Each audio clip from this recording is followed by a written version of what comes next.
I'd like to call to order this February 22nd, 2021 regular meeting of the Forest Hills Board of Education. Roll call, Ms. Cropper. Ms. Choice? Here. Mrs. Meyer? Here. Dr. Rasmussen? Here. Mrs. Taylor? Here. Dr. Heiss? Here. Please rise and join me for the Pledge of Allegiance. Pledge allegiance to the flag of the United States of America and to the republic which it stands, one nation, under God, indivisible, with liberty and justice for all. All right, item 1.4, safety briefing. We do have exits on all four corners, so unless we're surrounded, you can get out in front of you or behind you. Can I get a motion to adopt the agenda? I'll make a motion to adopt the agenda. Second. Proper? Ms. Choice? Yes. Mrs. Meyer? Yes. Dr. Rasmussen? Yes. Mrs. Taylor? Yes. Dr. Heiss? Yes. Item 3.1, approval of the minutes for the budget hearing organizational meeting of January 8th, 2021. I'll make a motion to approve the minutes of budget hearing organizational meeting January 8, 2021. And 3.2, minutes of the regular meeting January 25th, 2021. Second. Corrections, concerns? Ms. Cropper? Ms. Choice? Yes. Mrs. Meyer? Yes. Dr. Rasmussen? Yes. Mrs. Taylor? Yes. Dr. Heiss? Yes. Item 4.1, correspondence. Thank you. The only correspondence I have today is that on Wednesday and Thursday of this week, I will be, on behalf of the Forest Hills Board of Education, providing testimony with my colleagues in the state of Ohio regarding fair funding, the school funding model. What was previously the Cup-Patterson work, which turned into House Bill 305 and then Senate Bill 367, has now in the new legislature been voted as House Bill number 1. So we will hear at the Finance Committee this Wednesday and Thursday. And so I just wanted to remind the board that we are in those discussions as Forest Hills, and that will happen again this week. Other correspondence, Treasurer? None this evening. I'd just like to bring up a congratulations to both the Anderson and Turpin gymnastics who made it to state as teams. The Anderson dance team and hip hop team also won the ECCs. Kind of a roundabout fashion, but a win's a win. So congratulations to them. Procedures for public commentary. This is a meeting of this meeting is a meeting of the Board of Education in public for the purpose of conducting the school board's business and is not to be considered a public community meeting. There is a time for public participation during the meeting as indicated in the agenda under public commentary. Individuals who would like to share their opinions or comments concerning a topic on the board's agenda should list the agenda item or topic on a public participation sheet available at the entrance. We have a couple of them. They look like this. Sign your name, include your address and phone number, and give the sheet to Susan up front here. She'll get it to me. You will be recognized by the board president during public commentary. Remarks should be addressed to the board as a group and be within a 3-minute time limit. If several people wish to speak on the same topic, the time limit may be adjusted at the president's discretion. The board applies these procedures to all speakers and does not discriminate based on the identity of the speaker, content of the speech, or viewpoint of the speaker.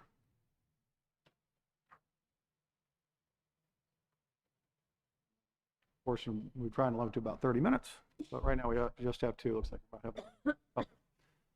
Item 5.1, by far one of the most fantastic things that we do here, accommodations and recognitions. Mr. Fellows and Mr. Spencer.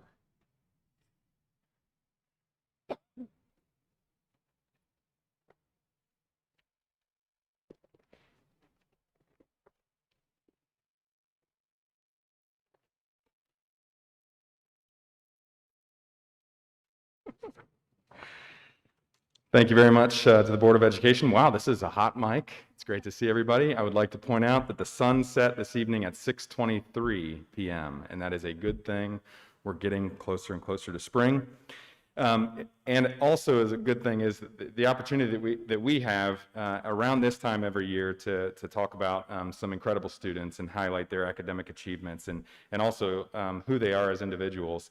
If you all don't know, each year in October, all sophomores throughout Forest Hill School District, as well as a select group of high-achieving juniors, have the opportunity to take the PSAT. First and foremost, this national exam provides our students with an opportunity to practice in kind of a game-like scenario, what it's like to take the SAT. Now, at both Anderson and Turpin High School, students' scores are used to provide a glimpse into potential future course selections, advanced placement courses, that kind of thing. And then outside of that, our top-scoring students have the opportunity to qualify as a scholar in the National Merit Scholarship Program. It's clear that these students are gifted and academically driven from the recognition from National Merit, as well as taking the most rigorous classes that Forest Hills has to offer. What we sometimes neglect to talk about is the impact these students have on our schools and community by the other things that they are involved in and are passionate about. These students are also athletes, musicians, actors, they're artists. They are leaders in our clubs and organizations such as National Honor Society, Key Club, FCA, Hope Squad, and Student Council. They work and volunteer in our community to make a difference to others. We share this information with our freshmen and the parents once they enter high school about the importance of getting involved right away. We tell them, don't wait. Being involved helps organizational skills, gives you a sense of belonging, and it contributes immensely to the great cultures we have in our buildings. These students are an example of that. They live this. They have and continue to make a difference in our buildings and with our students. Before we recognize these students, we certainly want to take a moment to acknowledge the fact that they've achieved not only as a result of their own hard work and accomplishments, their academic determination, but also through the steady efforts of many great educators throughout their K-12 experience. So at this time, we'd be remiss if we didn't thank the faculty and staff of each of the schools of these particular students attended over their K-12 career in Forest Hills. That would be Maddox Elementary, Mercer Elementary, Sherwood Elementary, Summit Elementary, Wilson Elementary, and Nagel Middle School. This truly is a celebration for all of us. Mr. Spencer and I just have the benefit of being able to stand up here and actually speak at the conclusion of all of this. Lastly, we'd like to certainly formally congratulate and acknowledge all of the parents who are here this evening and those who are unable to attend for their role in making education a priority in the life of their son or daughter.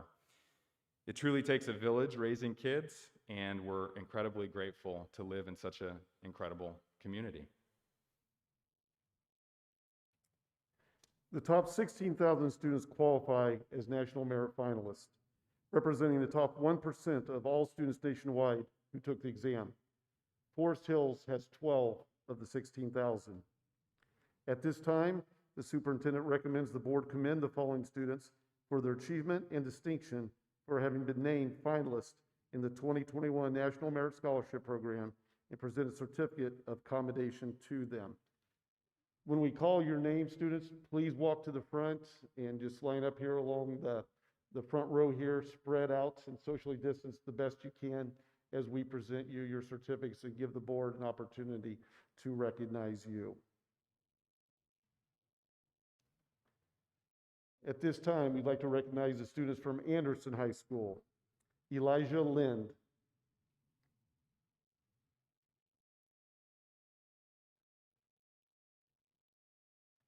Anna McLennan.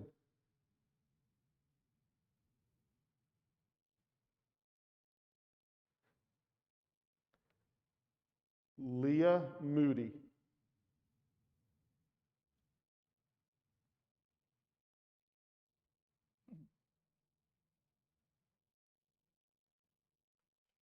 Samuel Tilford.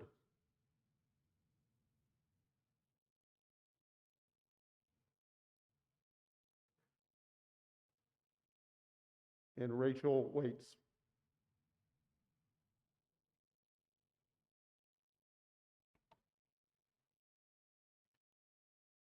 A great turnout. I wasn't sure on how many were going to show up because today is considered opening day for all of our spring sports as they are taking off. So this is awesome. And from Turpin High School, Jack Bailing, Daniel Creelman, Hannah Hazelwood, William Henkel, Andrew Kissel, Nicholas Langen, and Elizabeth Liu.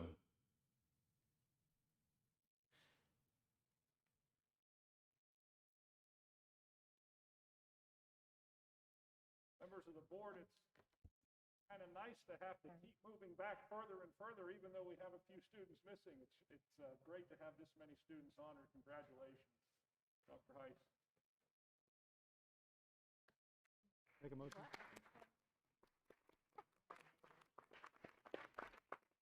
I'll make a, I can do, should I do it? I'd like to make a motion to commend the 2021 National Merit finalists as named and present them with a certificate of commendation. I second the motion. Robert? Mrs. Meyer, Yes. Mrs. Taylor, Yes. Ms. Joyce, Yes. Dr. Rasmussen, Yes. Dr. Heiss. Yes. Congratulations, guys. You did, that is fantastic achievement. So another round of applause.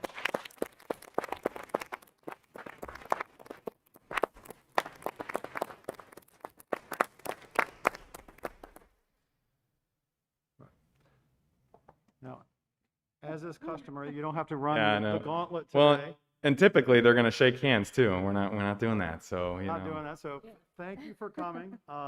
It is also, while you are more than welcome to listen to the superintendent updates that are coming up next, this is also a perfectly acceptable time to leave. So, But not before we get a picture in the lobby. Yeah. So we'll meet you out there.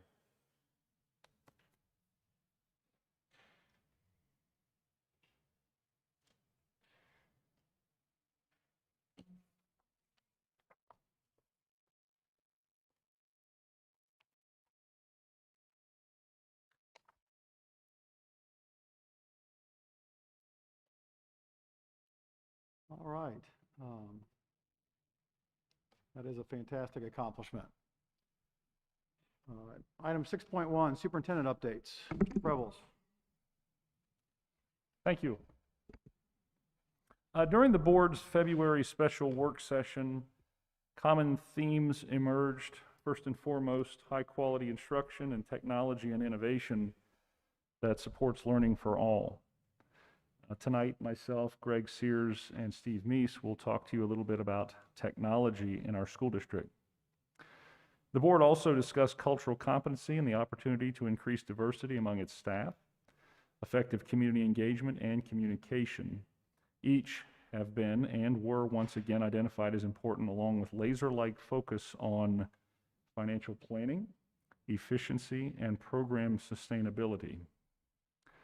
And since that meeting, we have started to craft plans to achieve board member expectations.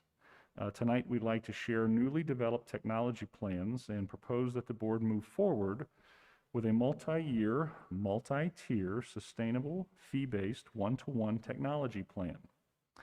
Because sustainability is important, what we will share tonight will take 4 years to implement. The plan is bold, offers an achievable vision for our learners, their families, and ultimately the district's goals to ensure technology equity and access for all learners. And to do so, the plan requires that we move away from the current and cumbersome BYOD platform and move to a more consistent, reliable, and through rotational purchases and equipment distribution, state-of-the-art model for our students. We will share the educational advantages this evening, later on in the presentation, and with a conversation of what we believe, and with a conversion of what we believe is, in most cases, more expensive for cost for parents now, a fee-based program that will equate to a long-term savings for parents in the future. The plan actually seeks a way to offline expensive hardware costs parents currently endure to a more manageable, budgeted approach. all of which reduces teaching and learning interruptions and can actually add as much as 2 weeks back to the classroom experience for students required to engage in state testing. The plan offers a way for all Forest Hills School District students to have access to state-of-the-art technology that will assist with instruction and learning, is aligned with curriculum revisions and the digital software of updated curriculum. Finally, the plan's rotational technology distribution linked with the opportunity of an end-of-lease ownership provides all K through 12 students the updated equipment needed to enjoy age-appropriate digital, instructional, and production experiences. Do we have the PowerPoint, please? So pretty much what I read is what is up there right now. We want to implement the goal consideration for our board, and one that we talked about at our Facilities and Technology Committee just this past week, is to implement a sustainable, fee-based, district-wide, one-to-one technology model. As I said, this is a change for the school district, moving from BYOD to a model of one-to-one, and the fee base is something that we will talk about a little bit later in this evening's presentation. I mentioned a 4-year, but it's officially a 5-year in its full implementation, dual entry point hardware rotation, which we will talk about, where hardware comes into the system twice, offering students absolutely brand new equipment twice in their career and updated equipment through all of the other grades that they will be engaging in instruction within our school district. Greg will talk about the instruction and the learner advantages to this that I mentioned in the open commentary regarding our students with equal access and opportunity. And we'll talk about the lease to purchase and the economics of the plan. Steve Meese will provide that information for the board this evening. So at this point, I'd like to ask Mr. Sears to please come up to the podium. We'll move to the second slide on the presentation, and we'll talk about the rationale of the proposal for our board. Thank you, Mr. Prebles. Just want to take a quick note to recognize that throughout this past year, our teachers, our students, and our staff have done incredible work adapting to the changing environments that we've all been faced with adapting to digital tools, enhancing instructional practices, revamping the way we're teaching for students that are virtual, students that are in the remote setting, simultaneous virtual instruction and face-to-face at the same time, and quickly adapting to the environments that we have. The instructional shifts our teachers have made to enhance innovative classroom practices and personalized learning for students will only continue to grow in the digital world moving forward. All of the efforts of our students and staff should be truly commended this year for enabling us to not only be in school, but to produce high quality instruction and high academic results as a result.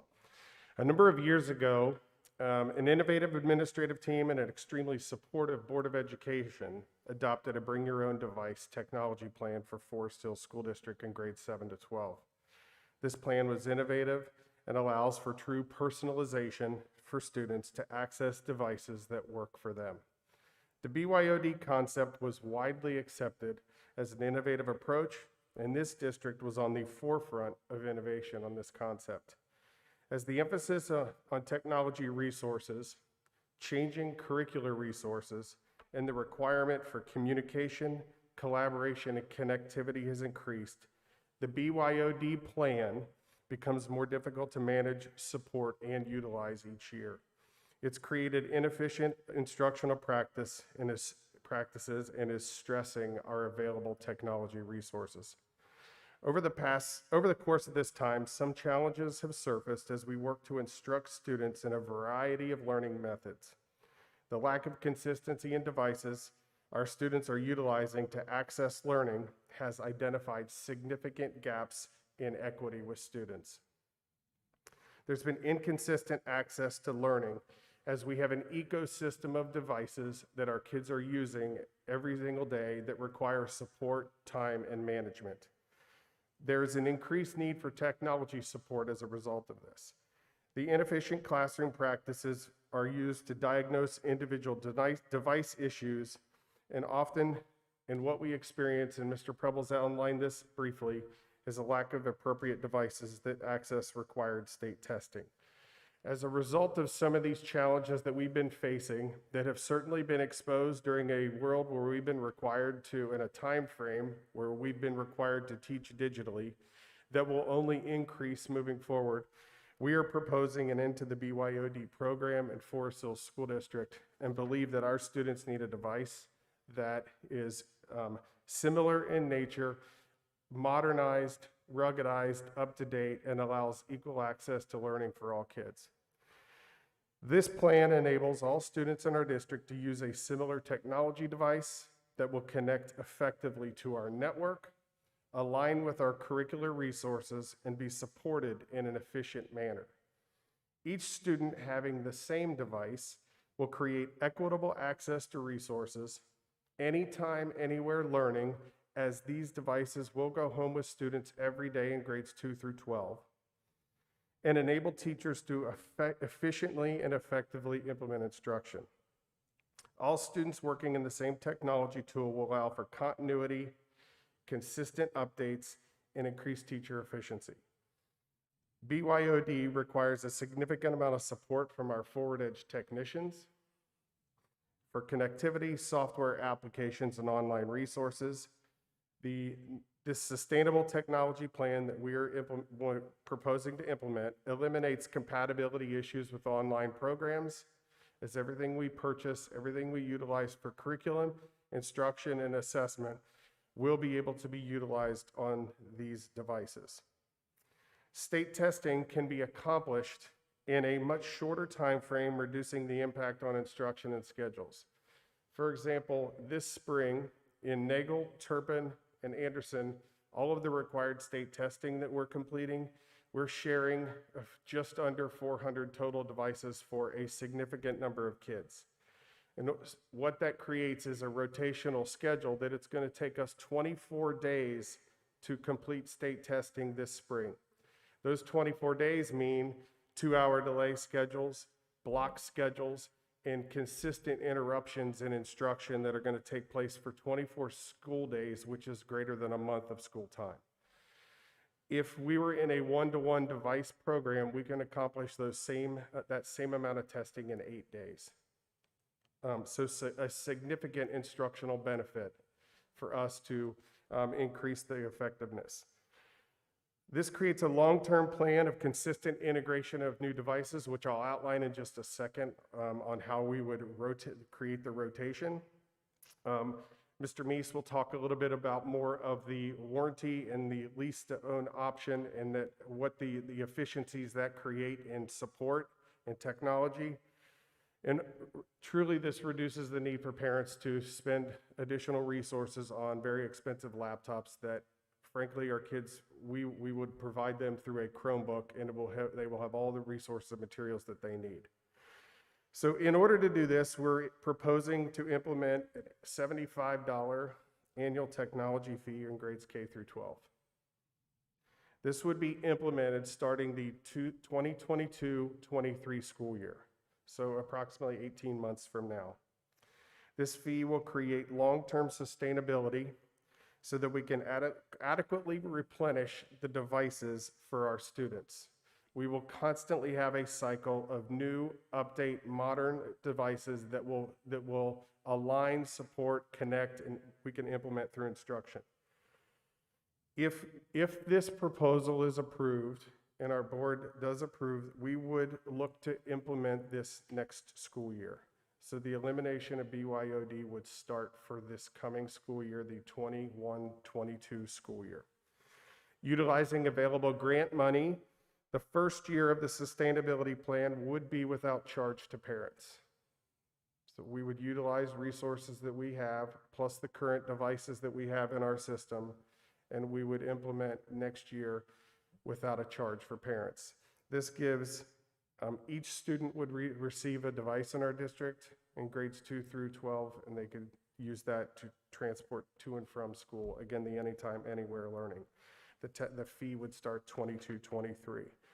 This enables families to effectively plan for this implementation, and it reduces the urge and the need to purchase a new device in the coming 18 months. Over the course of 13 years, which is the K-12 experience, parents would pay approximately $975 total, and they would sequence in multiple new devices for through their students' 13-year career. $975 is a significant amount of money, but it's also relative, very comparable to expensive laptops that many are purchasing already, and sometimes are purchasing more than that. This is an exciting opportunity that will keep Forest Hill School District on the forefront of innovation, personalized learning, and equity. As our culture of innovation and culture of personalized learning continues to evolve, operating in a digital environment will become even more important. We appreciate the board considering this bold move to further enhance the learning capabilities of students in the Forest Hill School District. Adam, if you could go to the next slide, please. So the implementation schedule would look like this. We would have 2 entry points for new devices in our district. The entry points would be for 5th grade students and for 9th grade students. This chart shows the colors, and the colors designate groups of Chromebooks that would follow the students during that time. So if you look at the 5th grade, it is hard to read, but it is a navy blue. In year 1, we would have an entry point. All 5th graders would get a new device. They would carry that device with them for 4 years.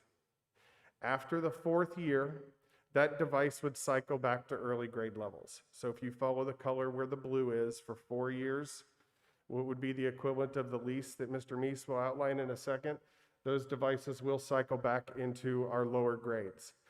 This creates and you can see that trend and that cycle continues. The same thing for 9th grade. 9th graders entering our high schools would receive a device. They would carry that device with them for 4 years. Those devices would cycle back into our lower grades at a later date. What that does is that is a constant cycling and flow and refreshing and updating of device for our students each year. This is part of the sustainability. We don't currently have a model like this that exists that allows our students to have those capabilities. This creates sustainability over time. That as devices changed and we're entering and they upgrade, we have a model to continually upgrade new devices so that we're staying modern, current, and it gives our kids the best advantage when they're working in the classroom in curriculum. At this point, I'm going to have Mr. Meese come up, and he is going to talk about some of the budget impacts, the proposal advantages, resources, and sustainability of this model. Adam, next slide, please.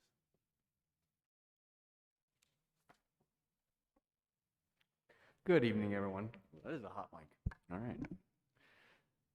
So I will say that there are probably some things that I will mention tonight that Mr. Sears has probably mentioned previously, because some of these items kind of bleed over between teaching and learning and technology because we're so integrated with each other. So I'll touch this off. We start talking about the technology budget impact, right?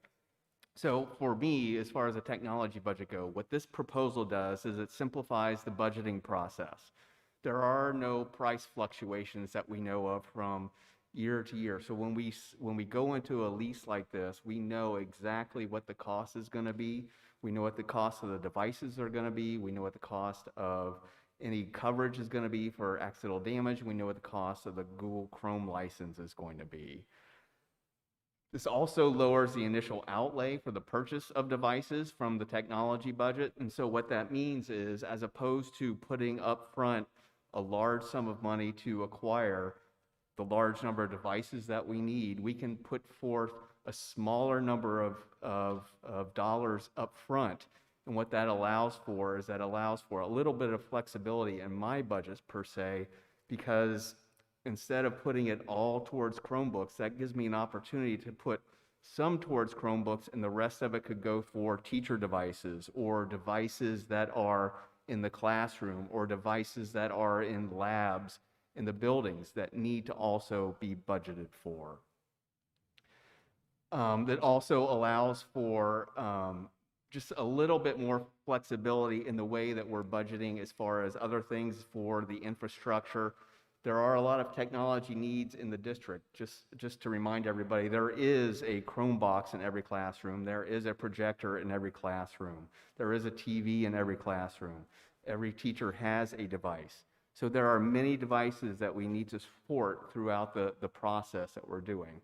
So I want to touch real briefly then on the lease process itself that we're talking about. So the lease process is a 4-year lease, but as Mr. Preble said, it essentially is a 5-year lease. So we have a 4-year process. The lease is for a specified amount of money for that 4 years. At the end of that 4 years, we have the option to do a $1 buyout at the end of that lease. For $1 at the end of that lease, we can take that device and then put it back into the fleet and rotate it back into the process of putting it into either a testing environment or back into the classroom, wherever it needs to go. The lease that we're talking about also, we're talking about the devices that we're going to lease. The devices are a ruggedized device, meaning that it does have some military grade spec, meaning you can drop it from a certain height and there won't be any damage done to it. The lease also includes accidental damage to the device, meaning that if a student is walking through the hallway, whatever, they drop it, the device breaks. What that means is they can take it to a centralized location in that building and we can swap that device out with another device that's already working. We take that damaged device and we ship it right back to the vendor. They repair that device, they send it right back to us, and then we can get that device back into the rotation. The lease also does include a case for the device as well. So again, we're trying to make sure that we're putting the device in the hands of the students. The device is something that we know is going to be something they're going to be able to use for several years, at least 4 years, 5 years. And that we're going to be able to maintain it, and it's going to work for them the way they want it to work, and the way that we want it to work as well. As Mr. Sears alluded to, we have a lot of challenges many times with the BYOD program, students bringing in their own devices, trying to access the curriculum on their own device, and that causes a problem sometimes because we don't know how that device is configured. And if they're having a problem accessing that curriculum, we have to spend time trying to troubleshoot that issue. And that becomes a real problem for us when we're trying to keep the day-to-day operations of the district moving forward. So I'll go to the proposal advantages. Again, Mr. Sears alluded to this. We're adding devices more quickly. What we would be able to do, we'd be able to add 2 entry points every year. So in general, what I usually do is buy 1 grade level of devices every year. This would allow us to buy 2 grade levels of devices every year. So we'd be able to add more devices, newer devices in more quickly. Newer equipment comes into the district on a regular cycle. It allows students to take advantage of the latest technologies, which we want them to do. And then it also just, when we get more devices in and we can cycle them through more efficiently, it also frees up some of the time that we're spending trying to diagnose problems, like I said, on the BYOD devices, and some of the other issues that we're having. If we can, the newer devices that we have, the less time we spend working on those devices, and we can spend time doing other things to support the classroom and the students in what they're trying to achieve. So when we talk about resources, the devices would be managed by the school district. And the advantage to that is obviously, so when the students are trying to take tests, I mean, we manage that. We can make sure that they have the right browser on the device to take the test. We can't do that with BYOD. With BYOD, we have to supply a device for those students to be able to take those tests. As Mr. Sears alluded to, we're trying to make 400 devices work for multiple buildings in order for everyone to be able to take these state required tests. This is a real challenge for us right now. And while it won't reduce the overall Forward Edge contract because of the number of devices that we're bringing in, it will free up some of their time to stop working on some of these BYOD issues, and then they can spend more time working in the classroom, focusing on trying to help teachers and students access the curriculum that they need to access and make that work for them. To me, this is a sustainable model. We have that fee that's going to be coming in. We know we can count on that fee. We know that we can provide the devices on a regular, timely basis to the students, which will help the students access their curriculum, and it will alleviate many, many problems that the teachers are having in the classroom, trying to help the students in delivering that curriculum to keep the students moving forward with that process. Thank you, Steve. Pretty quick ending to our presentation, but nonetheless, we think we're at the point now where board conversation, questions, concerns that you may have, we'd like to address those to the best of our ability. Well, I'll start. First of all, I just want to thank you all for the incredible amount of effort and research that's gone into this. This is no small feat. It seems like a wonderful thing to do. And so I don't want any of my comments to be taken that I don't think that. I had firsthand experience with this last spring because my daughter's computer that we had at home, we couldn't get a lot of the programs to work. We had a couple days where we couldn't even do school. So I definitely agree that getting all students on the same platforms is a good thing. My concern is that even with the fee, at year 4, this is going to be an added expense to the district. So I know we haven't completely worked through all those details, and I understand that you guys are also supportive of that concern, but that's my only hesitation in pushing forward, is that we continue to say yes to things that we know are good, right? I mean, there's nothing bad about this, but we have got to start reining in spending. And so it just concerns me to say yes to another expense, even though we won't see it probably for 4 years. So if I may, we spend, or the district spends, approximately $260,000 a year on the replacement equipment that comes into the school district, and that is one set of equipment for one grade level. If you project out to the resources coming in through the fee, you are absolutely correct. It adds up to about $100,000 to $125,000 less than what is necessary to purchase what Steve is talking about. But when you eliminate the purchase of that other equipment, in fact, you have resources that are currently in the budget, not an addition to the budget, that when offset by the fee for the then makes it a situation where there's actually additional dollars left in the technology account to do some of the other things that Steve talked about with infrastructure, laboratory equipment, teacher equipment. So absolutely agree with your concerns, Mrs. Myers, about stretching ourselves too thin. But for less money, obviously, in a fee-based arrangement, the sustainability is there with a little bit more flexibility for Steve to be able to service the other components of the program that we currently have.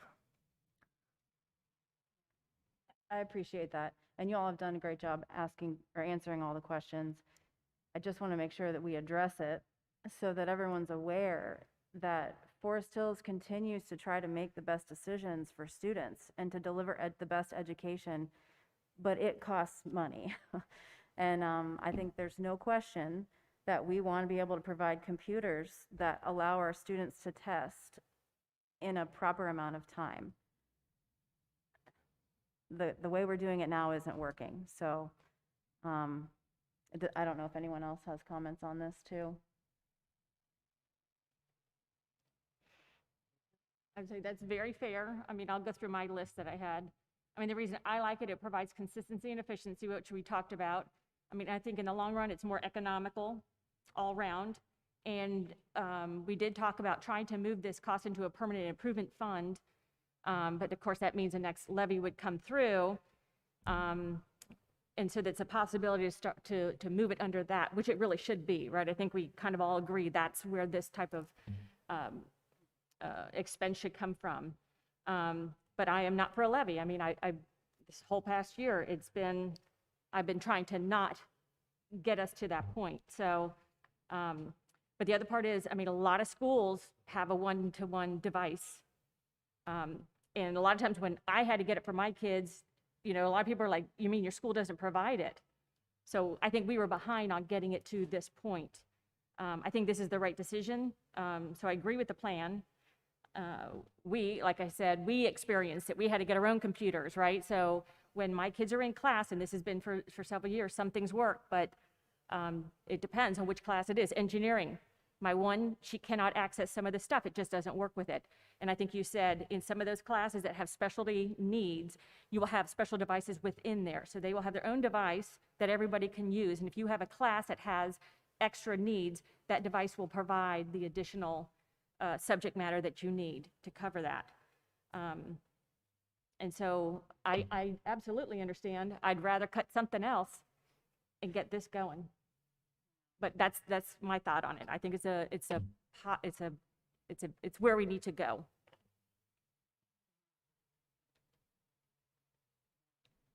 I had one question, and I thought maybe Steve or Greg could speak to it.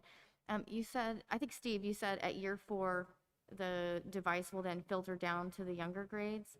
Could you explain what that, does that mean they'll be using it in, let's say, 1st grade or 2nd grade, so they get the older device? So with the lease plan, excuse me, with the lease plan, so it's a 4-year plan. At the end of that 4 years, we do have the option to buy it out at $1. And so at the end of that, we would take that device and then we would cycle it back into the district fleet in some fashion. So we would always take the best of the best and put those into the classrooms, and then other devices would be used for other things.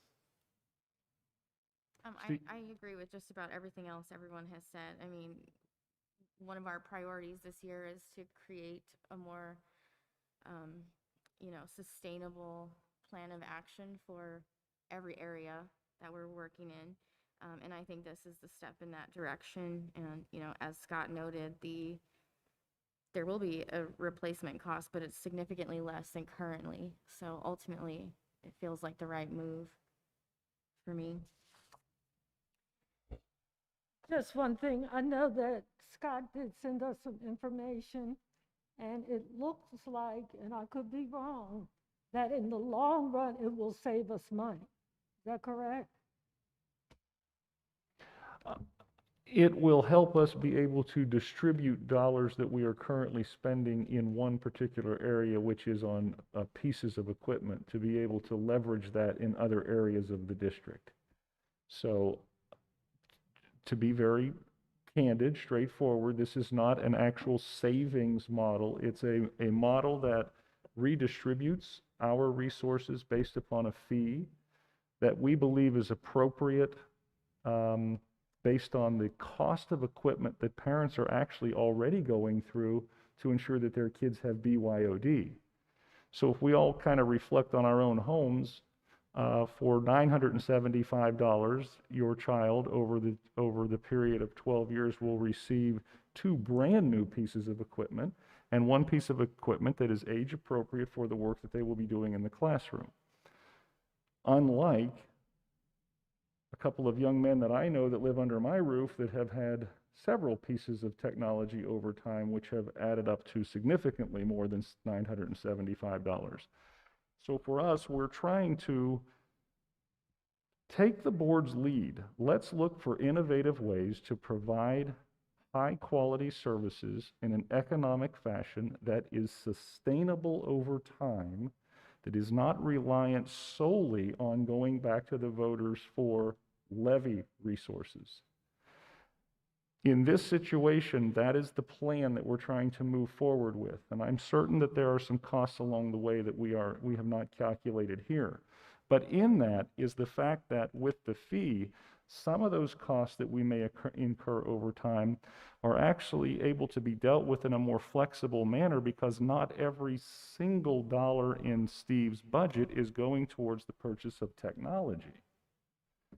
And then over time, the benefits of reducing the number of interruptions to the classroom through that testing period, the benefits of having our service contract working on instructional issues with teachers and students, and engagement issues over break-fix things that we are currently doing, I think is a dramatic savings for the school district in the sense that we're not using money to spend our time working on break and fix. We're using money to increase instructional opportunities for kids. So I see it hopefully, and hopefully it will be received by our parent community as a way for all of us to maybe offset some costs and increase the efficiency of our programming for our kids. And ultimately, the beneficiary, what is it, beneficiators? What's the word? Beneficiaries? Beneficiaries of this are the students, instructionally and with new equipment. Benefactors, excuse me, are the students. So I'll wrap up. I've been involved in this with a couple of different committees, and I do look at it as much as once it's all implemented as a win-win-win all the way across. So as a parent, you actually spend less money. Now it's different. It's part of it's a fee now, and nobody likes fees. But on the other hand, buying 2 or 3 computers over the course of your K-12 experience is a hidden cost to education that you don't think about when you're looking at your school fees. So here it brings it out in the open, but on the other hand, brings out in the open to show that over the course of certainly K-12, it's less money for a parent. Second is now we have a consistency throughout the district. So I've had 4 kids going through. We started. It wasn't long ago, and we talked about this, the BYOD was absolutely cutting edge. I mean, the fact we were one of the first districts in the state to be one-to-one computing, which was awesome. It wasn't that long ago. I mean, that was 10 years ago. That was absolutely cutting edge. Now we see what the problems are, is that the devices are so diverse and so different in many ways that we can't.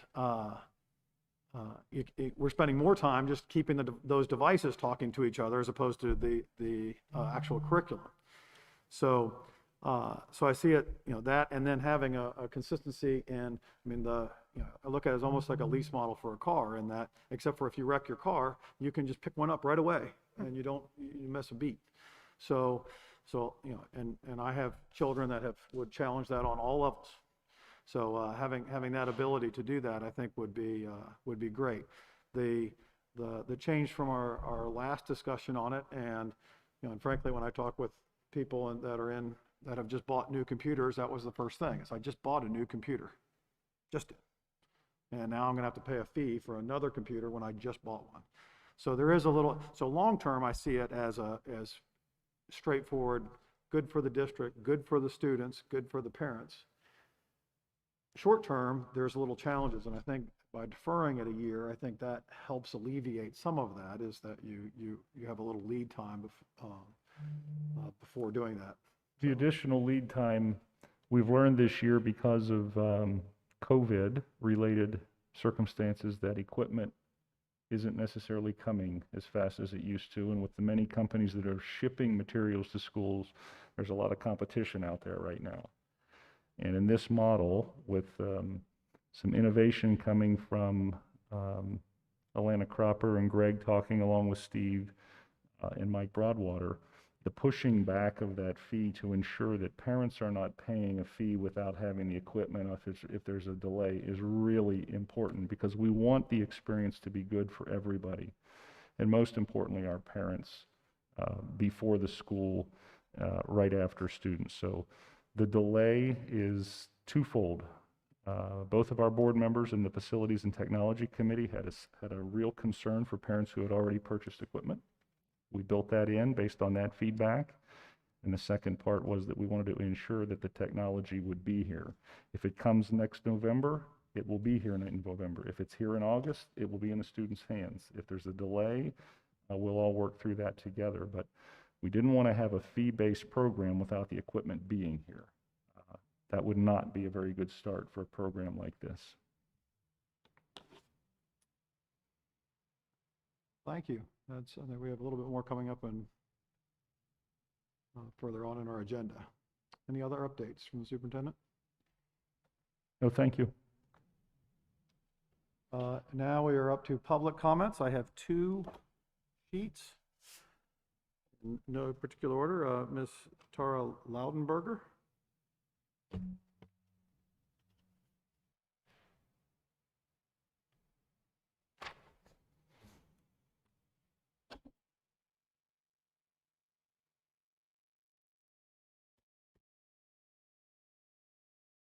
All right, gonna give this a try. It's been a few years since I've spoken in front of a crowd with a microphone. High school, senior year, winter awards as a co-captain of the girls swim team was probably the last time. So about 10 years ago, right? Anyway, I am here obviously to talk about the pool.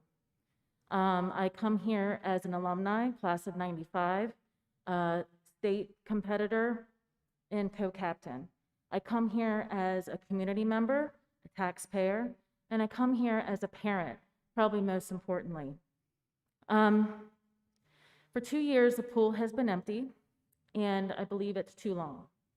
Swimmers and divers have been displaced with no plan in place.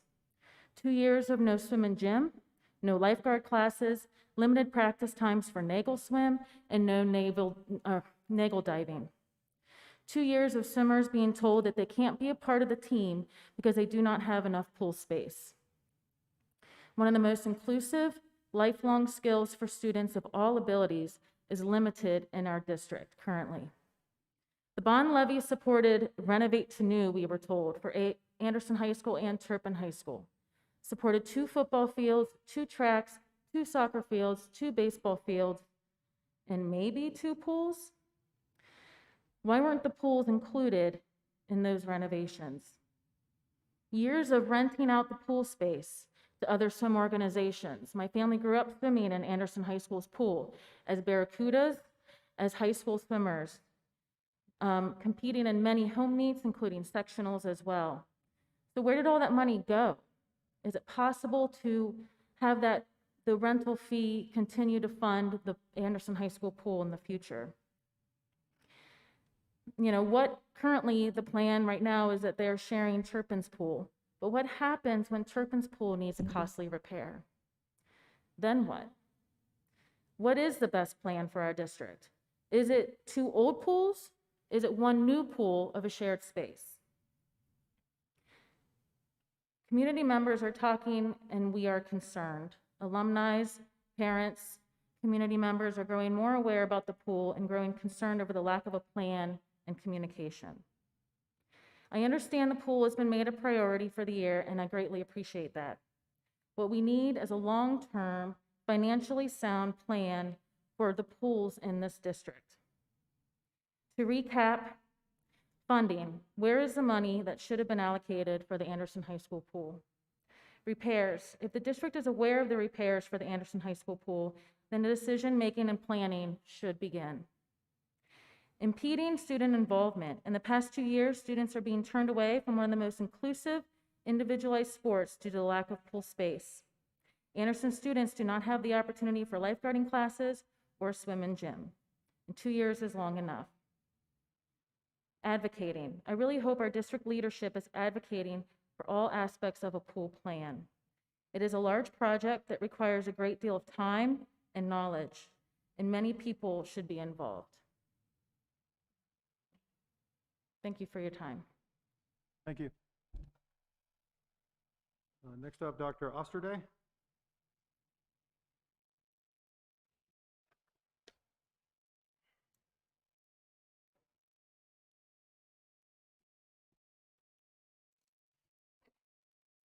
I'm going to bring my son Reese up as well. Reese, say hello. Hello, say it. Hello. Hi, Reese. I'm here also to address the pool, or lack thereof. I'll go on a couple different tangents. First of all, you're looking at a facility that has produced gold medal Olympians, multiple All-Americans, D1 scholarship athletes, state champions, including last year. There was a state champion from Anderson's team that didn't even have a facility to practice in. It's ridiculous. Yet, we're told that the district is to maintain equality of facilities. There's no equality there when one school is functioning and the other one's not. It's my opinion.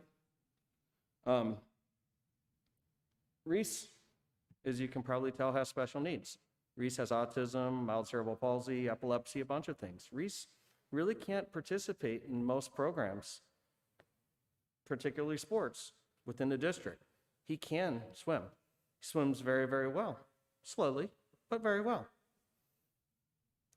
He is a member of Anderson's team, but can never, ever, not 1 minute has he been, Reese, stay here, buddy.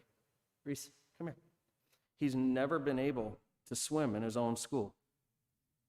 Why? Because decisions were made long before any of these kids ever got there to not address issues that were known years and years and years and years ago.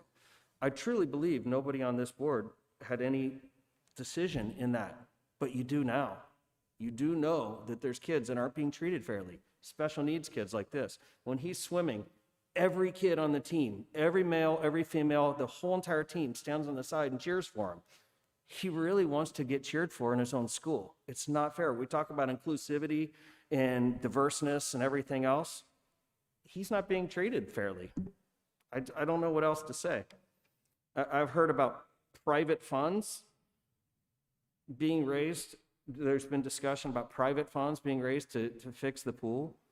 I don't think that Anderson's basketball program should be having private funds to pay for the gym floor that needs to be replaced. I think that's something the district should address, is the facilities that are part of the district. I just, in closing, I would like, and I said this last time I addressed the board last year, I believe it was. I want the board to look at my son. Reese, turn around. I would like the board to look at my son in the eyes and tell him that he's not worthy of funding something that we all know should be funded. Special needs kids like him and all the other kids deserve it, and it's only fair to keep things equal between both schools. Thank you. Thank you. All right, item 8.1, board discussion. I'll bring it up. Let's talk about the pool. Mr. Broadwater, would you be willing to stand up? And I think you have the most historical information and kind of explain to people what happened with the pool. You know what I mean? So it obviously had some trouble, and then start from there and say, this is what happened to put us where we are today. Sure. We went through it a little bit in the Technology Facilities Committee, a lot, I should say. The pool, when I was at Anderson High School as the principal, the pool required a lot of maintenance. It required a lot of attention as the years went on. What happened, which caused the initial shutdown, was we were losing quite a few gallons per night in the pool, and it was estimated about 3,000 gallons per night. So every morning we're filling up the pool with water, maintaining. It then became an issue where if you're losing that many gallons of water, where is it going? As we discussed with the insurance company that covers us, Forest Hill School District, in the pool, if we could not locate where that was going, we've got issues structurally. Where is that water going? What is happening with it? Therefore, once we were aware of it, insurance was aware of it, any damage, so therefore there's a concern about where's the water going. So initially, the thought was it would be fairly, I don't want to say easy, but fairly attainable to be able to figure out where that water is going. To this date, we do not know. We've had engineers in, we've had an individual come in a diving suit, go through it. We've done extensive amount of work trying to figure out what the issue is. The other issue, as the board knows, is when you go to renovate a pool, now you've got to bring it up to the code of today, which means the diving section is going to have to be deeper. It requires more depth now in the diving end, which is why you see a lot of diving boards not down at Coney Island. They didn't bring the diving boards back there. So that is where there's a pretty good investment if you're going to renovate. So therefore, what we have done is, without the board appropriating any PI funds, we've been able to investigate pretty thoroughly what we believe the cost would be through an expert in the swimming area, the swimming pools. We have that estimate. The board has seen that, and where we are today is determining. The concern would be a swimming pool expert does not have engineers or architects. That's the next step, is where will we run into issues if we start to renovate. So there's been a lot of work done in there. There's been rationale as to why we've had to do what we have done, and that's kind of where we stand. So we were losing the water, we had to close it. The insurance company kind of forced that. They're not paying anything to do it. They just said, we will not cover you, correct? You needed to close that because we need to have a structurally sound building, correct? Correct. So if that water was going somewhere and say it damaged a load-bearing wall, if the pool was shut and that wall has an issue, we would be covered. If we kept that pool open and there was more damage, we did not have insurance. So the engineer or the people that you used, we still don't really know what the cause of the problem is, but it had to be drained because you couldn't find it with it in full. Yeah, and the swimming pool, I don't want to, I'll estimate it's about 60 years old, probably about 60 years old. We also have issues with the drains in the cement up top on the surface. So to do an extensive research, it does require a bit of money to go through and get an architect and an engineer in there to determine what's going on. So our next steps would be the architect and engineer to be able to try to get a current bid? Correct. What we would do is, if the board would want us to do that, is put an RFP, a request for pricing, together with the engineer and the architect, so that we'd be very, very specific in regards to what the pricing would be. Is there a possibility of ever getting an exemption or a waiver to the new coding because of, any circumstance we can come up with? I would say that's highly doubtful. We've been discussing, we worked with the building department extensively. That new code is very rigid in the diving portion. How much does it generally cost to operate the pool on an annual basis? Annually, now obviously we were losing a lot of water, so it was upwards of $50,000 to $75,000 a year. If it is running appropriately, I would say $30,000 a year to maintain. Anywhere from 30 to 75, that's per pool or? Per pool, yep. Pool, okay. And again, these are estimates. I'm just trying to give you some absolutely. ideas. Right, so, and then over the years, kind of what Mrs. Lauterberger said, that we rented it out, but what you said to me on Wednesday's meeting was any pool rental fee that we received over the years was not sufficient to cover the costs. Was it used to cover the cost, or was it just kind of put in a fund and you just, like, you know what I mean? Like the turf, we have a turf fund, so any Right. rentals go to the replacement and repair. Well, with the rental facilities, the way, I can't say how it was done before I moved into this role, but the rental facilities for each facility, it would go into the athletic fund. Maybe Alana can speak more to that, but the rental was not, it's not extensive, and it was not, definitely not a moneymaker. I would say it probably covers the rental of the pool and the chemicals and all that good. Well, so, do you mind if I? Yeah, go. Yeah, so, I do remember when the bond issue was being put together, that the PI fund that was added on was meant to fill the gap for things like the pool, because the bond issue didn't cover all of the roofs. It didn't cover everything. It didn't cover the pools, and the district knew that. And so the hope was that 0.5 would be able to fill in the gap. The truth is that we've just had to use it for other things. So one of the things that's gone on for the past year, while it's looked like we've just been on pause, is you and your team have put together this preventative maintenance plan that takes the district into the next 4 years, I believe, of when we need to make bus purchases, when we need to repair roofs, when we need to buy equipment. I've never seen anything like this in Forest Hills before. The trouble is, it's daunting because it costs a lot of ongoing money to maintain 11 facilities. And the truth is, we now have 11 facilities that were renovated, yes, but there are still remaining things to be done, like roofs and parking lots.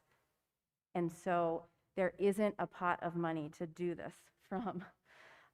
So I apologize truly from the bottom of my heart that I'm on a board that is letting the pool sit like that. I didn't even know this was going to make me emotional, but I was a captain after Tara. Tara was one of my captains when I swam. And that pool was unusable for most of my 4 years. The water was green. I couldn't see my hand in front of me, and we had to practice at the Y. So I hear you, and I don't like it either. And so what happened in the past 12 to 18 months, as this became apparent, we were going to have to address this. You mentioned the private money being looked at. I was pushing that, frankly, because I'm on the Economic Development Committee, and I was hearing from other parts of the community a need for rec space. So the park district was needing rec space, and the township was wanting to have things, and so I thought, oh, maybe we can make some big private community center happen.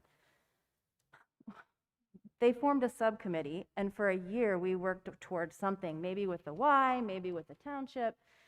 I mean, frankly, we got some interest, and then COVID hit, and all the money dried up, even worse than it was before. So, you know, that option went away probably maybe in April, and it is now incredibly clear that we as a district are going to have to solve this problem. So I just be honest that the reason I have paused, I have no doubt hit the brakes on this, is because what he said about it costing to maintain 2 pools into the future. I'm looking at our 5-year forecast to continue excellent education in this district, and I'm not convinced we have enough incoming revenue to make an investment in another facility like this. So what I want to challenge everyone to do is to come up with another solution, and I don't know what that looks like yet, but it may look like you said, does it mean 2 pools, or does it mean 1 great pool that everyone shares? I think we need to start thinking outside the box, but the truth is the funds are not there. This could be upwards of $1 million or more that we do not have, and I agree with you that the students deserve it, but then we also have this technology plan that the students deserve, and we also have this language program that they deserve, and that's the challenge we face in public education. So I really, I hope that people will give us feedback and ideas and help us work through this, because it is a board priority, and I promise you, everyone at the front of this room wants to fix this year. I mean, may not fix it this year, but come up with a solution. So, sorry, that was more than I thought I was going to say. I'll jump in here unless you want to go. We had our facility and technology meeting last Wednesday, and we did talk about this. We don't have answers. We have a lot of what are our next steps and what are our possibilities, right? So what we wanted to do tonight was to vote and say, Mr. Broadwater, please go out and get the information that you need so that we know what does Anderson cost to fix the pool itself, to add the diving, right? And I think that, and then the other option would be, if we can't do it, then we at least know we know what each one costs, and if we cannot do that, then we have to go to other steps.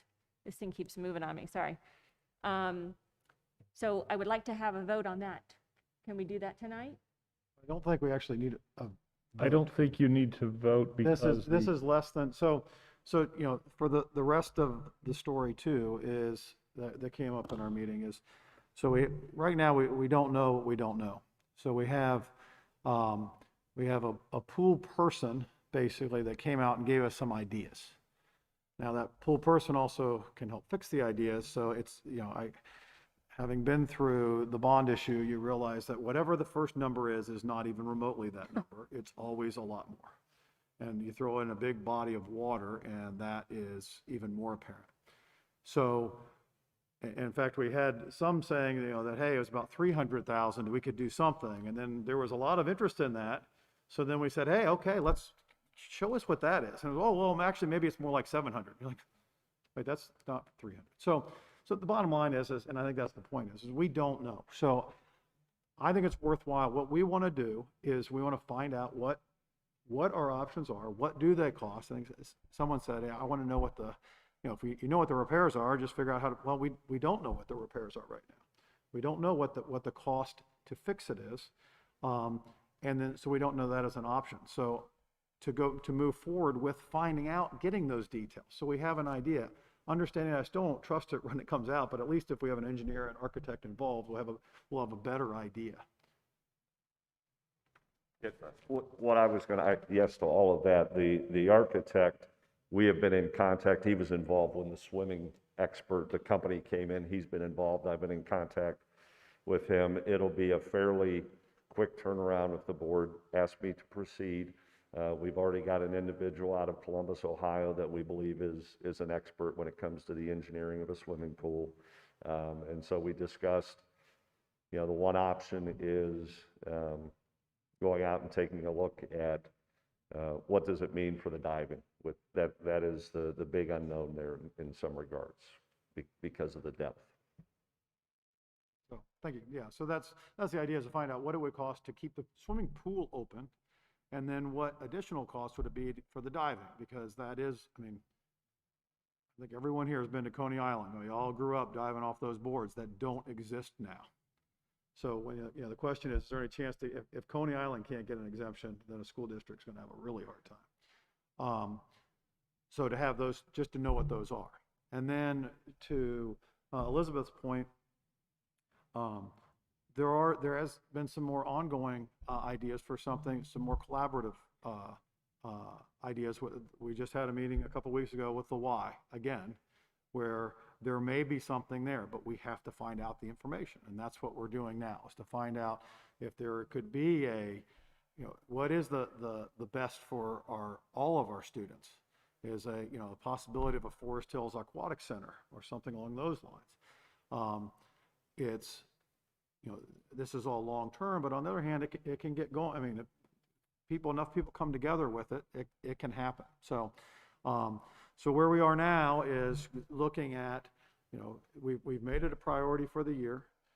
We are looking at what, from the most basic, how do we patch a pool, all the way to the possibility of a regional aquatic center, and then everything in between.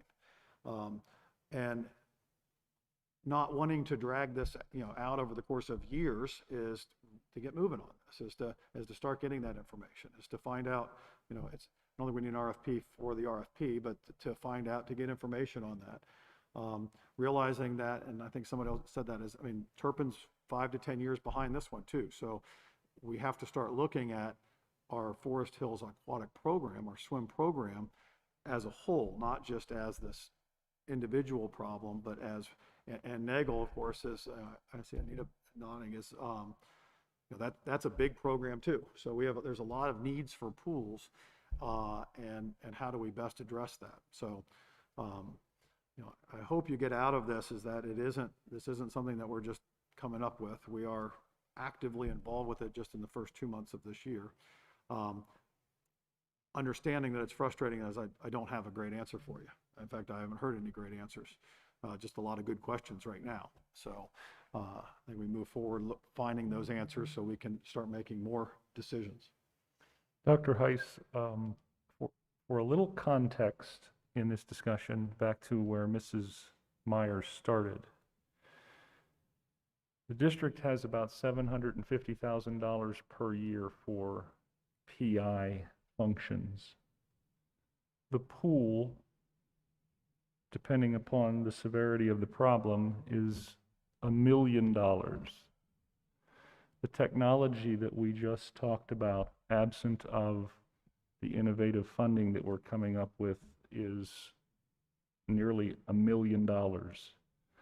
The permanent improvement discussion that we're having about roofs is somewhere in the neighborhood of $4.5 million. And so as we continue on this discussion about the pool, which is without question an important discussion, the reality of the district's permanent improvement solvency regarding the needs that lie ahead of us is a larger discussion in addition to the one we're talking about now. And I did not say levy. All I'm saying is, in the context of resources that are available, we need to consider the significant costs of operating the school district. It's $2.5 million a year to run Mr. Broadwater's department, so to speak, and so that would tell you how much money is available in a permanent improvement fund. And that, I think, goes back to the comments that Mrs. Myers started with and the cautionary position that our board continues to take, rightly so, our board continues to take. We think about these very expensive items, regardless of anyone's perspective on the former bond issue or the building and facilities upgrades that we have had. The only other thing I was adding is if we fix Anderson Pool, we make it up to say $1 million. Turpin in 5 years needs a whole thing, so then that's another $1 million with the 30 to 75,000 operating each year. It just seems insurmountable. So that's why we're thinking, could we do one pool that suffices for all 3 schools? I mean, I don't know. We don't have the funds for it necessarily, but it makes a lot more sense going down the road to have one facility that they could all use simultaneously. Well, 2 at least simultaneously.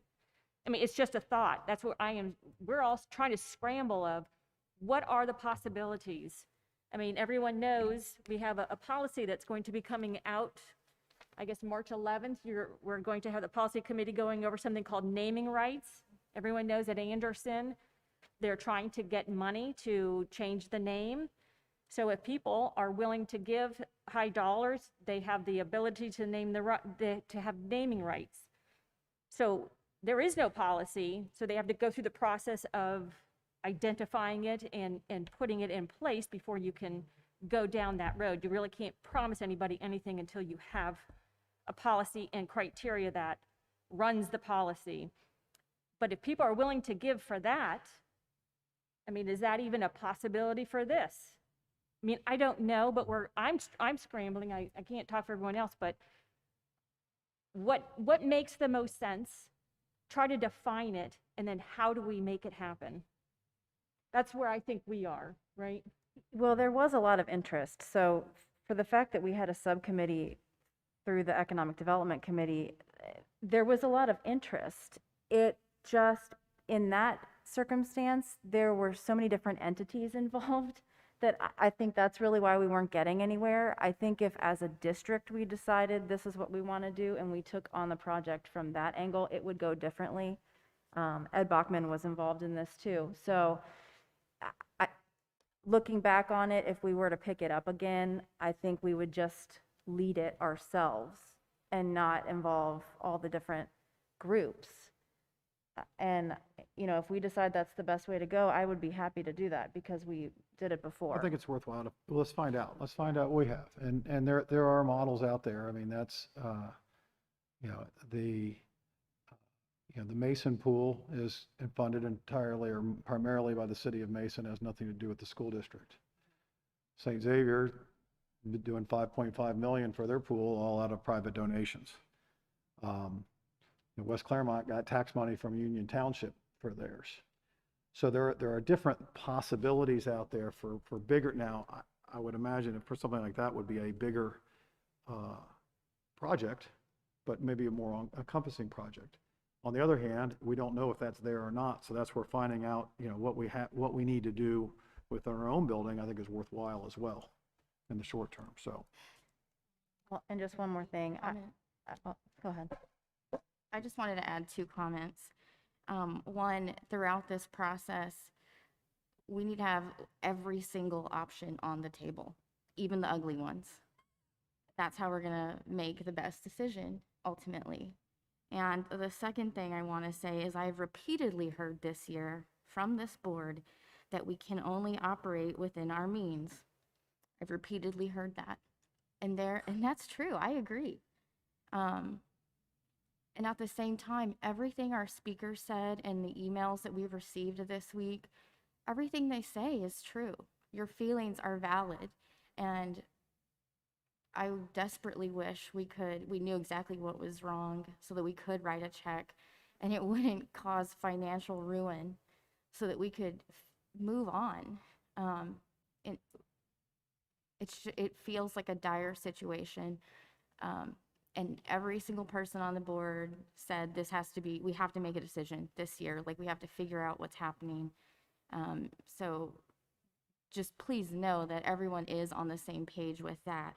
I'm coming at this with it in mind that we do have to operate within our means, and we have to take a look at every single option and be incredibly methodical about what our next steps are and then what our next steps after that are, because we could wind up in a really horrible situation. So I just want to ensure that we are keeping all of that in mind as we move forward. Also, I think it's important for the community to know that we are with you. We really are. And that we do want to fix the problems that we're having with the pools. It's just trying to figure it out. And I know I said a year ago, it's important that both high schools have the same opportunities. And that's what I live by.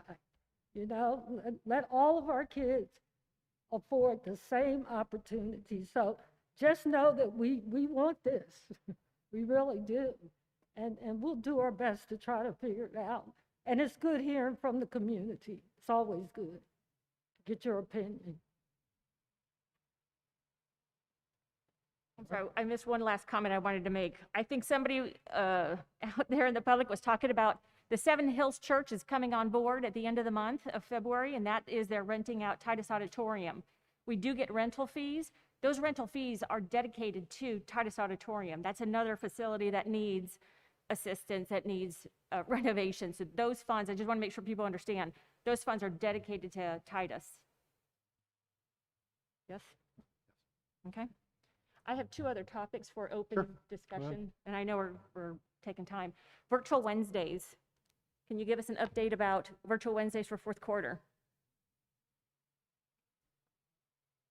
I missed the last thing you said. I didn't hear it through. I'm sorry. Virtual Wednesdays, are we going to be able to go back to 5 days a week in the 4th quarter? That would be our goal, to get back to the 5 days a week after we get back from spring break. With 900 members of our staff now vaccinated, we have another vaccination coming up, 3 with coaches and extracurricular activity sponsors. So that has been our goal since the beginning. The original dates were to end at spring break. So unless something significant happens health-wise, I believe that is the course of action that the board has approved, that they would go through spring break. So after spring break, and we don't have anything else detrimental happen, we will be back into 5 days a week. The reason it's important is my kids are of workable age. They have friends that actually work on that Wednesday. And so in order to get your schedules, you know what I mean? They're going to need some lead time. Parents will need some lead time as well. And by our next meeting, it is March 15th, but we probably need to give them as much time to say, this is what we're going towards. I think we should be back 5 days a week, but I'm looking for input here, please. Okay. That was the original plan. We haven't made any adjustments since then to go beyond spring break. I mean, that's what we had talked about. Okay. I mean, again. But I do agree, I'm sorry, I do agree that if that's the definite position, we need to let parents and students know that, as well as staff members. I mean, obviously, we've all seen what's going on in the news. I think it's, I am beyond happy with what the district has done this year. I mean, this has been, and I'll freely admit that we also got a little lucky with it, and that, we made decisions based on the information that we had, and we all know sometimes that does not work out. Cincinnati Public had the same information we did, they just interpreted it differently, and they're in a much different bad place than where we are. So it is, and now after the Christmas crunch and things are looking better and vaccines are out, that was one thing that, we have, all of our teachers have had their first vaccines, correct? So that we got all that done. Thank you to Mercy and to Kroger for allowing us to do that all in 1 week. I mean, things are looking good for the whatever fourth quarter, whatever the after spring break look. So not that we're going to be close to normal. I always said I never thought my medical degree would mean anything on the school board, but watching all the data and seeing where we are now, we're in a much better place than we were even 6 weeks ago. Hopefully we just the trend keeps going the way it is. So, you have something else, Patty? The last thing I have is the naming rights policy. I just want to make people aware that a new policy is being drafted. It'll be on the meeting on March 11th, and then we have 2 readings. And I want people to look at it because this is something that we don't have, and I think you said public schools don't generally have this. Private schools would. And when I read through it, there's some parts that I would like to see further information, you know what I mean? Like it says, the board has the discretion to do whatever, and so we need to flush that kind of stuff out. We have endowed money, and there are like restrictions on that. What does that mean? Like there must be a contract that is signed by the person if you're going to say it is committed funds, right? And be able to use that. I don't see that. But this is something I don't really know anything about. I mean, I did read it, but I just want to make sure people do that. And if we're doing it at Anderson and it's successful, is it something we can continue to do and that we would benefit? I mean, Well, ideally that you have a permanent improvement fund, and that really takes care of your needs. But we are in a place, we don't have money. I think what we're trying to do, at least I'm trying to do, is we are where we are, and we want to move into another place, but you have to start taking steps and identifying those. And it's a lot. It's daunting, and I'm not sure I have all the right ability to do that. So with respect to that, since the document that you have, we've updated it, which was another part of an update for you. I have another group that works in this area specifically looking at it right now. Our legal advisors have looked at it.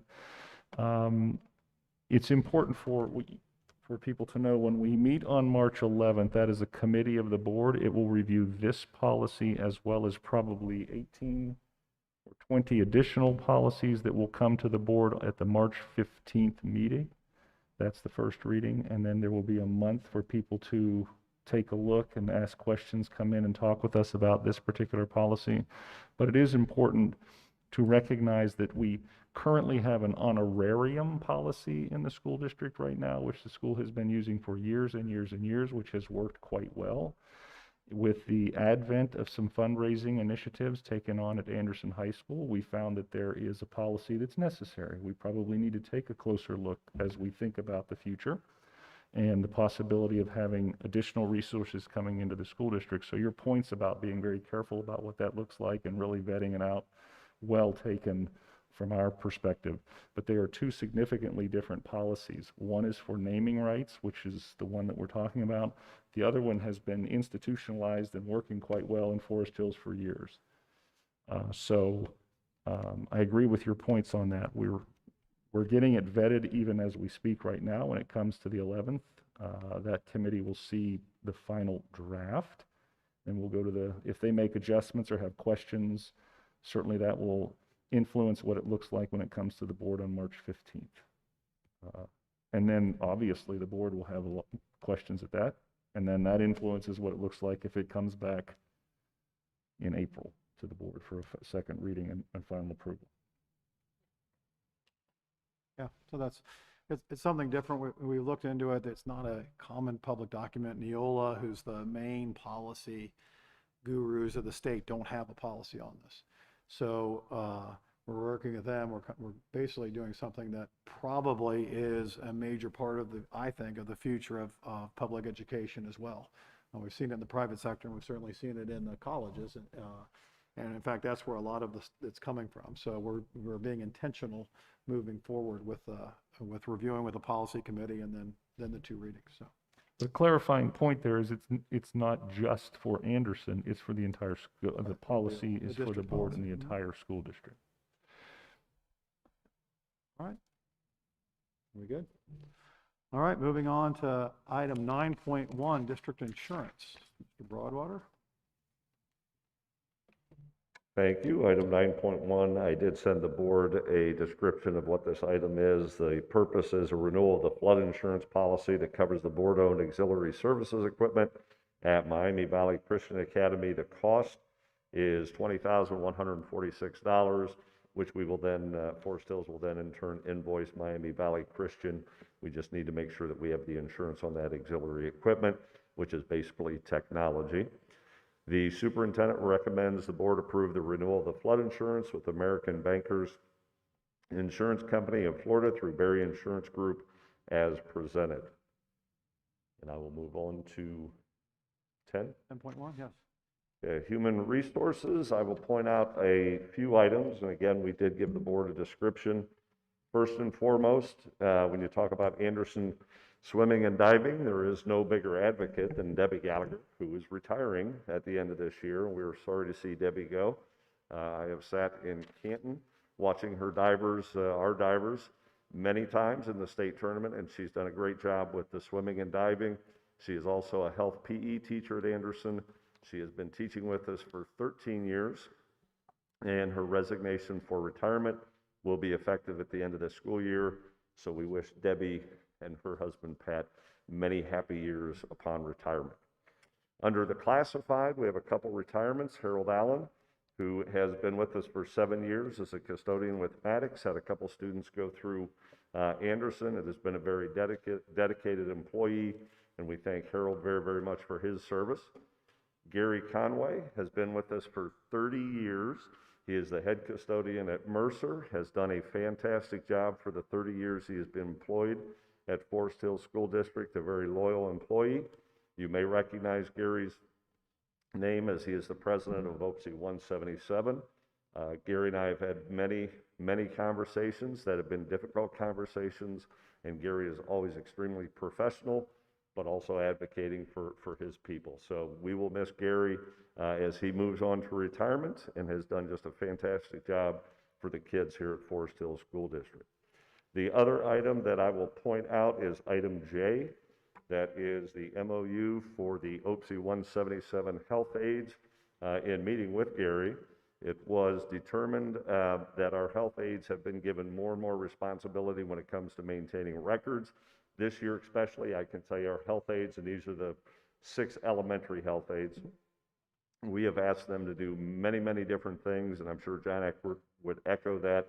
They have done yeoman's work taking care of our kids.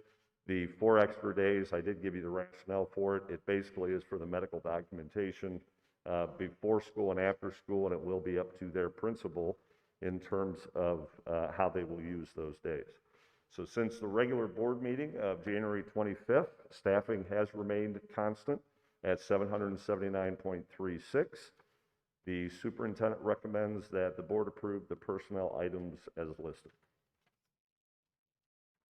Thank you. Item, here we are. Yeah, 11.1, proposed secondary course change descriptions. Mr. Sears. Item 11.1 is secondary course change descriptions for the 21-22 school year. We presented the changes that were recommended at the January 25th board meeting, and those have been on review in the teaching and learning department since. So the superintendent recommends the board approve the secondary course change descriptions for the 21-22 school year as shown. 11.2. 11.2 is the technology transition recommendation based on the presentation that Mr. Prebles and myself and Mr. Meese presented earlier in the meeting. It's a motion to approve the current BYOD plan transitioning out to phasing into the $75 annual fee, device fee to implement on the 22-23 school year. The superintendent recommends the board approve the transition from its current bring your own device technology plan to a reformatted technology sustainability plan inclusive of the implementation of a $75 fee beginning in the fall of 22-23 school year for students in grades K through 12 as presented earlier. Thank you. Item 12.1, treasurer's report. Item A, present the donations that the district received over the past month. We received just under $18,000. The vast majority of those donations were to support the Anderson High School rebranding efforts.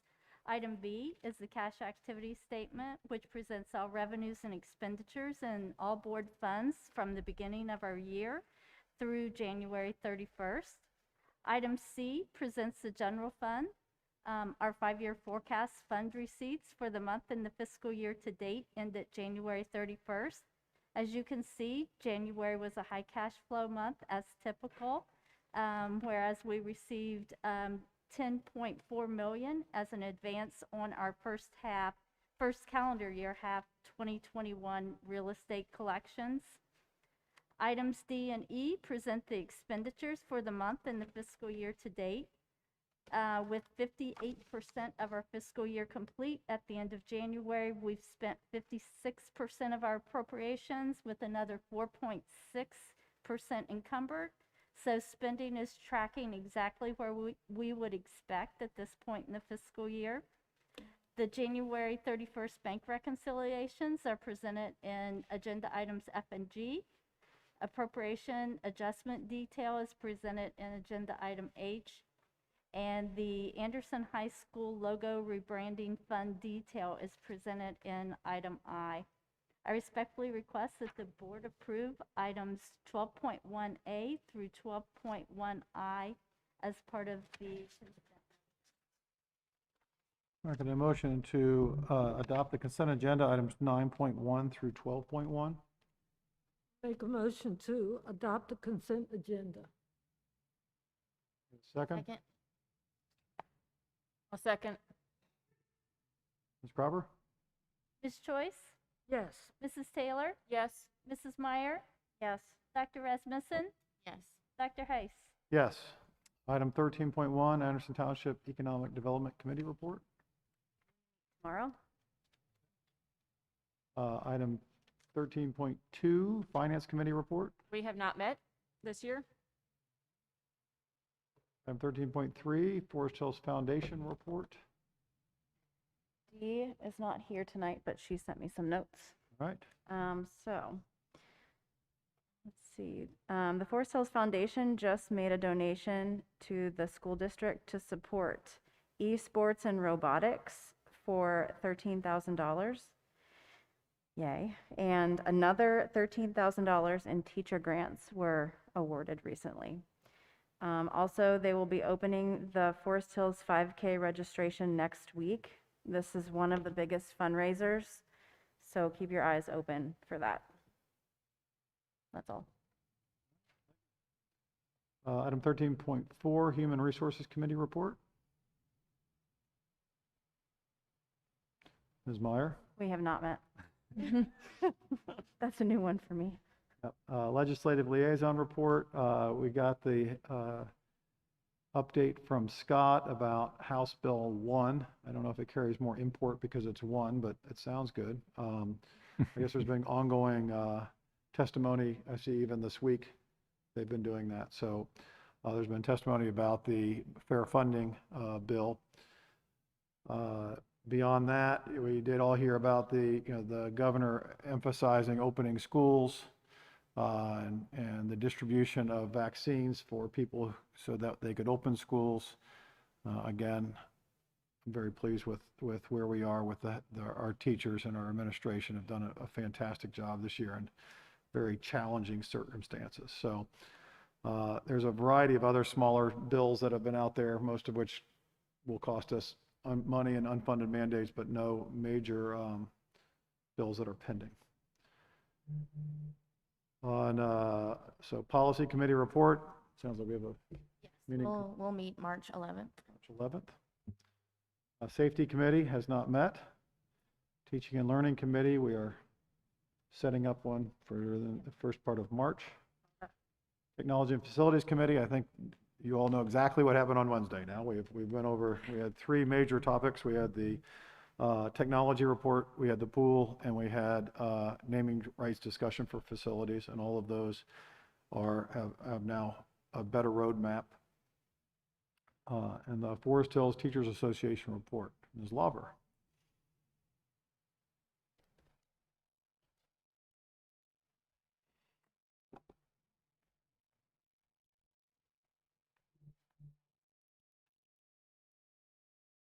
On behalf of the Forest Hills Teachers Association, good evening. The past month has seen some significant involvement and progress of the membership. One of the first items is that the association continues to involve itself in the district's committees and subcommittees as they work, and that helps to solidify and provide substantial communication to the teachers that work within the district about the work that's taking place at the board. It also helps to provide support of the association in the years ahead to help promote and collaborate partnerships for equity, financial responsibility, and solid academic instruction. Thanks, Adam. So as the board meets and learns alongside with the district, it also allows for the association to be able to work collectively in advance and elaborate the goals and missions of the Forest Hills School District. This has been something that's been pretty advantageous, as well as worked collectively with us, as you know, as we've done many levies together. So it helps keeping the teaching staff and the association involved. Second is our continued state involvement. As you mentioned, Dr. Heiss, House Bill 67, I think, state testing, and Bill 1 for fair funding. OEA is lobbying to support the 134th Ohio General Assembly to vote on this item. Our delegate here is Chris Preston in our school district, and we have been sending a lot of communication on our behalf from not only Forest Hills, but within our local, what we call the Cincy 10, which is about 12 other school districts along the 275 belt here into Columbus. We were very active in working to participate and make sure that vaccinations occurred as well for all teachers in the state of Ohio. Thirdly, we're coming upon the 1-year anniversary on March 13th of the Governor of Ohio announcing remote learning. And as I listen tonight and as we think, one of the major things for the association is to continue to support and listen to our teachers. We are in a pandemic. The vaccines are here, and I really want to make sure I thank Mr. Prevels and the staff here in Forest Hills for all the hard work, Mr. Broadwater, Mr. Eckert, and all the teams for all the work that they're doing. I mean, just think a couple of weeks ago, we were in here vaccinating, 500 people, 400 people. That's a lot. And that helps move our staff towards feeling safe and being involved in their work and feeling like the work of the day is, moving in the right direction. It does not, however, take away from the daily routine.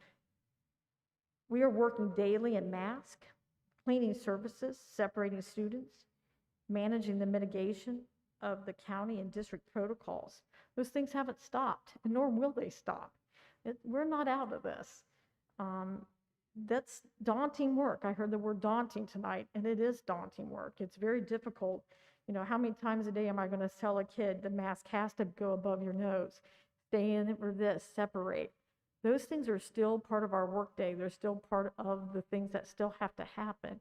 The vaccinations are absolutely put people in a position of feeling like we're moving in the right steps. However, as we sit here this evening and we talk and I'm listening, the remote Wednesdays that you provided are absolutely been essential, and for many of the teachers have given them the opportunity to feel like they can complete the work of work and deal with this pandemic in a way that gives them the opportunity to provide even better teaching. Virtual teaching, dual teaching, remote teaching, structured, taping lessons, advocating, making reach with students that are very difficult to come in contact with. Some of our students that are virtual or remote, teachers are spending lots of time tracking those students and trying to make communication. One of the stories I heard tonight was just about a teacher telling me that sometimes it feels as though my students that are in the classroom are the ones who aren't getting the best of me, because I spend so much time trying to make sure that all students are getting the best of me.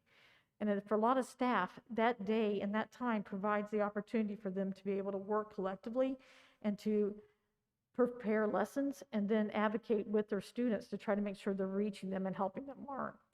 Forest Hills is very fortunate. As you said, Dr. Heiss, we made some decisions why other schools may not have, and I'm proud of those, and so are our teaching staff.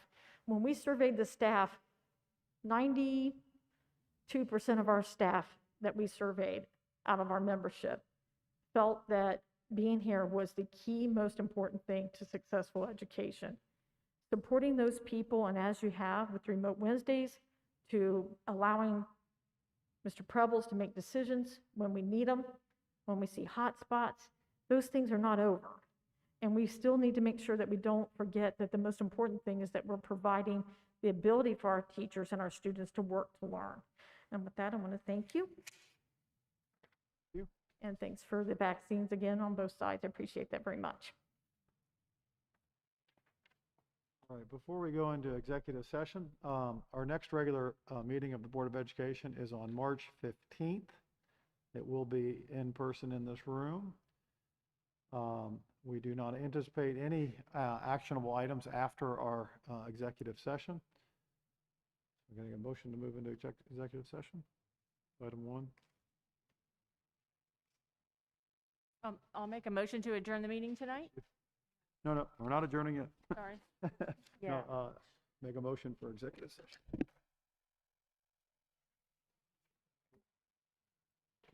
Pursuant to Ohio Revised Code, Section 121.22G1, I hereby move that the board adjourn to executive session for the purpose of considering appointment, employment, dismissal, discipline, promotion, demotion, compensation of a public employee or official. And a second? Second. Ms. Cropper? Mrs. Meyer, Yes. Ms. Choice, Yes. Dr. Rasmussen, Yes. Mrs. Taylor, Yes. Dr. Heiss. Yes. Thank you, everybody, for coming.